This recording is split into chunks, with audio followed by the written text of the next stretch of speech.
Et bonjour les scorpions, je reviens pour votre tirage intemporel de prochaines semaines. On va voir ce que les cartes ont à nous raconter pour vous. J'ai déjà pré-brassé. On va enlever ça qui va prendre le petit oracle énergétique. On le prendra à la fin pour compléter ce tirage. Il y a les tirages sentimentaux intemporels si vous voulez creuser un peu plus loin et voir si c'est cohérent avec ce que vous êtes en train de vivre actuellement. On a les accompagnements énergétiques et psycho-émotionnels que je propose, lodufeu.com. Et là, on va attaquer directement, sans plus tarder, la lecture de votre mois, on va dire. En tout cas, je préfère faire par tranche de 2 semaines. Donc, on va dire des 2 prochaines semaines. Carte centrale, c'est le cœur du sujet. Qu'est-ce qui est important pour vous? Vos valeurs, votre éthique. Peut-être que justement, c'est en train d'être testé en ce moment. Votre résilience. Vraiment, vos valeurs profondes, ce en quoi vous croyez, ce qui pour vous est le plus important, et ce qui en fait ne rentre pas dans ça, dans cette espèce d'éthique, n'a pas sa place. Donc très clairement, là on nous parle de valeurs, et d'être raccord avec vos valeurs, et de ne pas en déroger. Donc je vais voir la carte du tarot pour compléter ça. On nous parle de valet d'épée, donc on nous parle peut-être de propositions professionnelles qui pourraient paraître extrêmement alléchantes, mais encore une fois, qu'ici, euh, elles sont alléchantes, mais ne correspondent pas intrinsèquement à vos valeurs, à ce en quoi vous croyez. Ça peut être par exemple, je ne sais pas, dans un job où on vous propose un partenariat en or, mais si c'est pour une boîte que vous ne vous voyez pas défendre, si ça ne répond pas à vos critères, si ça ne vous semble pas adapté à votre situation, en fait, il faut être capable de gentiment savoir dire en fait merci infiniment pour l'attention que vous me portez, mais ça ne me convient pas, ce n'est pas quelque chose qui est pour moi.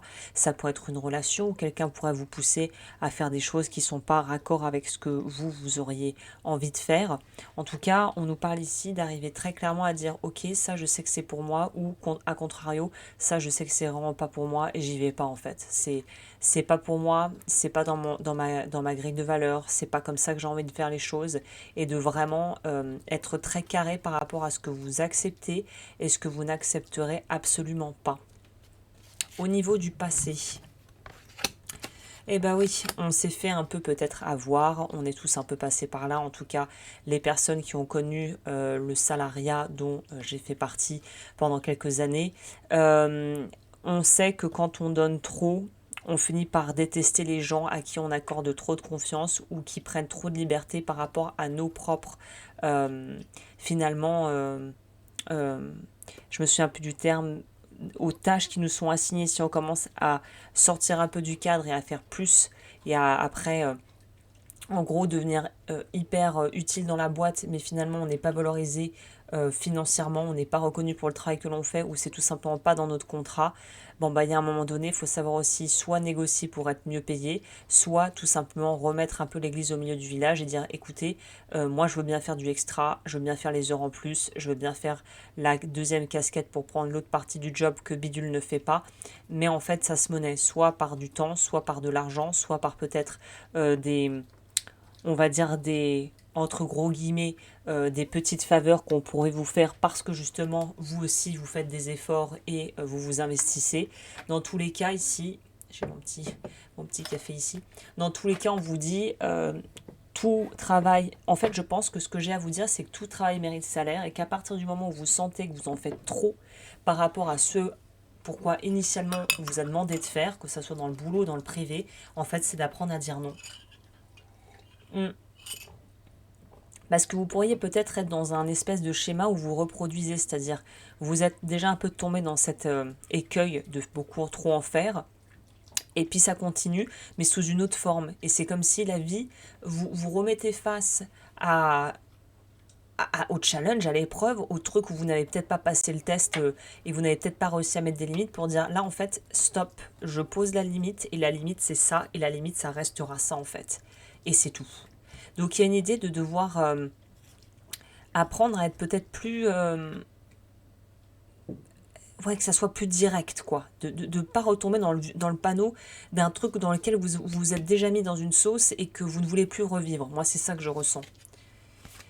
Le présent, ah, vous êtes très affairé aussi dans la vie sentimentale, semble-t-il, ou dans votre vie privée en tout cas. On sent il y a plein de choses à faire chez vous. Ça fourmille de partout, il y en a de partout. il y a à la fois le besoin de protéger, ça rejoint un peu ce qu'on disait, sa vie privée. Donc je ne sais pas si le travail a trop débordé sur votre vie, si vous avez été un petit peu dépassé par la dose de responsabilités qui vous sont tombées peut-être un peu dessus. Mais là, il y a une idée, ok, il y a aussi une idée de séparation, on veut scinder deux mondes qui ne sont pas complètement opposés l'un à l'autre, mais qui sont deux aspects séparés de votre vie que vous voulez garder séparés. Il y a un truc de... Il y a ça reste là, ça reste là, et en fait, je mixe pas tout. Je, je prends le temps vraiment de réfléchir à comment je vais faire les choses, à comment je vais pouvoir en fait cadrer, de sorte à ce que je me retrouve pas prise de court dans une situation qui ne me conviendrait pas aussi personnellement. Ça peut aussi nous parler de ça. Peut-être qu'il y a un truc au niveau personnel. Vous vous êtes dit, en fait, je ne veux plus me retrouver dans un espèce de micmac où on me demanderait des choses et puis après je peux plus m'en sortir et puis je veux dire non, puis j'ose plus dire non et puis vous voyez un peu, vous voyez la musique. Donc il y a quelque chose où vous vous lâchez et vous voulez scinder, séparer. Au niveau de l'extérieur, ah ben intrusion, ça m'étonne pas du tout. C'est des gens qui vous proposent, ou peut-être que c'est des proches, hein, mais on vous propose des choses pour lesquelles vous ne vous sentez pas pleinement prêt et pleinement ok à faire. Et c'est ça la nuance à bien noter dans ce tirage. Ah, j'ai oublié le challenge, bon, on va voir après le challenge. C'est pas que vous êtes contre l'idée, mais la façon dont on vous apporte le truc, j'ai l'impression que c'est un peu comme si signe tout de suite, regarde pas les petites lignes du contrat, mais en fait, il faut regarder dans les petites lignes et les petits astérix, parce qu'il y a des choses peut-être dedans qui ne vont pas dans le programme complet. Mais vous avez envie de séparer deux aspects de votre vie et de ne pas vous retrouver en fait au pied du mur par rapport à une situation. Moi, c'est ça que je ressens. On va voir. Ah bah, j'embarque, on a dit le challenge. Il y a un projet de grande envergure, j'ai l'impression, un truc de grande haleine. Je sais pas si c'est un projet perso ou un projet que on vous a proposé qui demande énormément de temps, d'investissement et j'ai l'impression que vous n'êtes pas vraiment sûr que ça soit le bon moment de faire ça. Moi, c'est ça que j'ai. Alors attendez, carte trop évocatrice qu'on va remplacer tout de suite par des pommes, voilà. On a encore un 9, cette fois de denier. Le challenge, c'est vraiment de pas mettre tous vos... justement, de mettre... Ou peut-être justement de pas tout mettre dans le même panier, de pas mettre tous vos œufs dans le même panier. Il y a un truc où... Le combat avec l'extérieur, ça rejoint avec l'extérieur qui nous dit que l'extérieur est, semble-t-il, à un certain degré... Bon, je vois pas vraiment d'autres termes.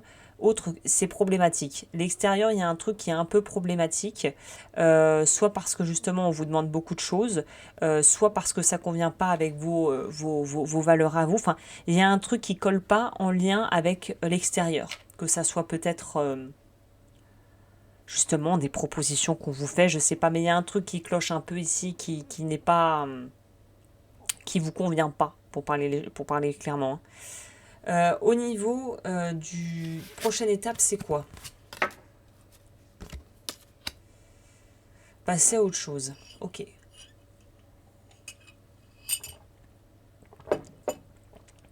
Bon bah là, le message est clair. Vous avez tout un cheminement qui est en train de se faire pour finalement en arriver au point où vous vous dites finalement il y a quelque chose qu'il faut qu'on modifie complètement et que je parte dans une autre direction, en tout cas que je parte dans une autre voie parce que là ça convient pas.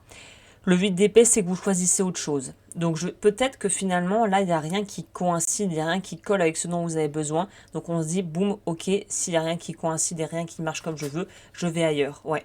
L'empereur, c'est vraiment, bon bah écoute, si pour l'instant cette voie est bouchée, ce contrat ne me convient pas, ce que propose cette personne finalement ne cale pas avec moi, mes aspirations, mes envies, ce que j'ai envie de pouvoir mettre en place, ok, nos problèmes, suivant.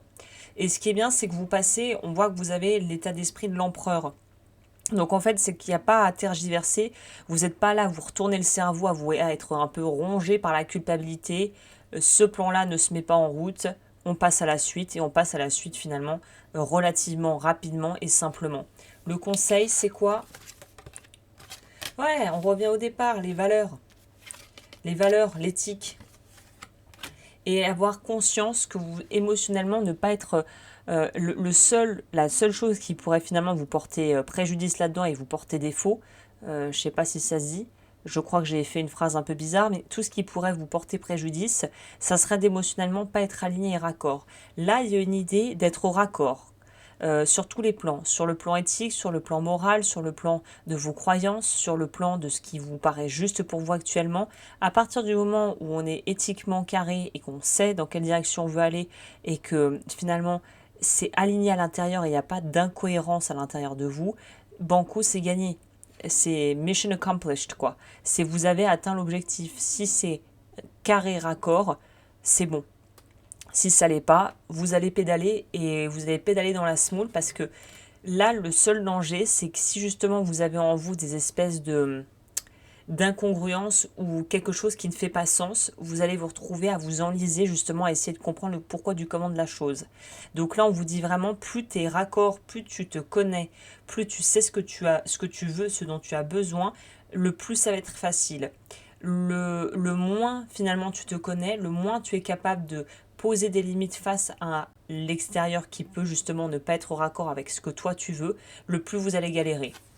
Le serpent, il ressort. Lorsque j'accueille pleinement ma puissance, je n'en ai plus peur. Donc on vous demande en plus vraiment de vous affirmer. S'il y a un truc où ça ne passe pas, ça ne passe pas, point barre. Donc il y a une idée d'être quand même assez ferme. Voilà ce que j'ai pour vous les scorpions. Si vous voulez aller plus loin, n'hésitez pas à aller voir, comme je vous le disais, je crois que le sentimental est sorti pour vous. Et puis à découvrir ce que je fais, je propose des accompagnements individuels. J'en fais pas beaucoup, il y a beaucoup de trucs qui sont déjà bookés, mais il reste encore des places. Donc n'hésitez pas à aller voir également ma chaîne YouTube EFT avec Agnès si vous voulez aller plus loin sur travailler les croyances limitantes et toutes ces choses-là. Et je vous dis à très vite.